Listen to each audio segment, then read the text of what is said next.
Mwenyekiti wa kamati ya pamoja inayochunguza sakata ya kuzagaa kwa sukari ya magendo nchini, Kanini Kega, ameelezea kughadhabishwa kwake na hatua ya wabunge ama bunge la taifa kukejeli utendakazi wa kamati hiyo, huku akisema kwamba ni wazi kwamba nia kubwa ya baadhi ya wabunge ni kusambarartisha matokeo ya uchunguzi huo ili kuficha ukweli wa mambo.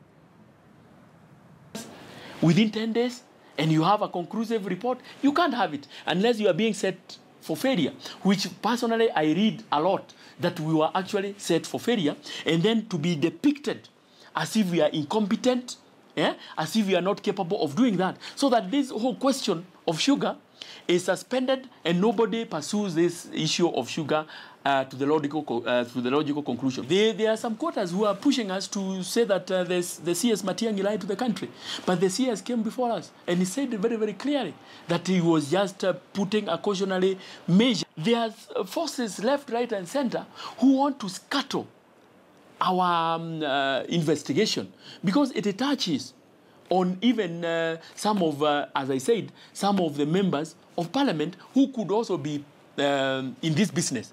So I also told the majority leader to also declare his interest, because the way he presented himself is as if he was pushing a certain agenda or he wanted a particular answer to come through.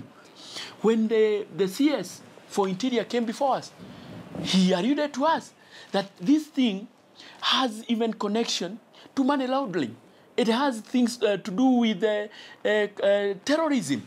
These are some of the issues that we are also tackling in our final report. So I believe that with the 10 days that we have been given, we will be able to give Kenyans a complete report, regardless of whether there are people who are trying to cast aspersions, regardless of whether there are people trying to pull us down, regardless of whether there are vested interests even within parliament.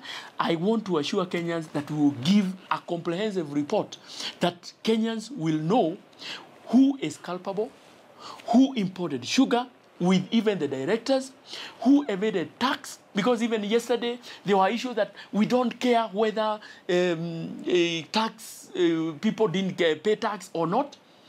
But KRA came to us and told us that there is a ship in Mombasa which docked early in December, and they did not want to pay tax to a tune of 2.5 billion shillings. KRA said they have to pay.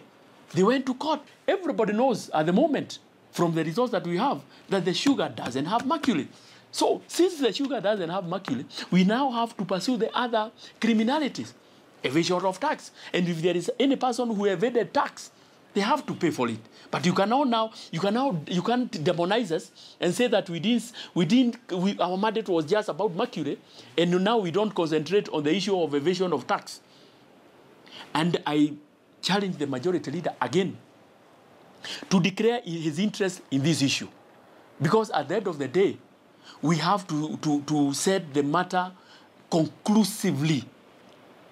Whether there are some people who are trying to evade tax or not, that one has to be said.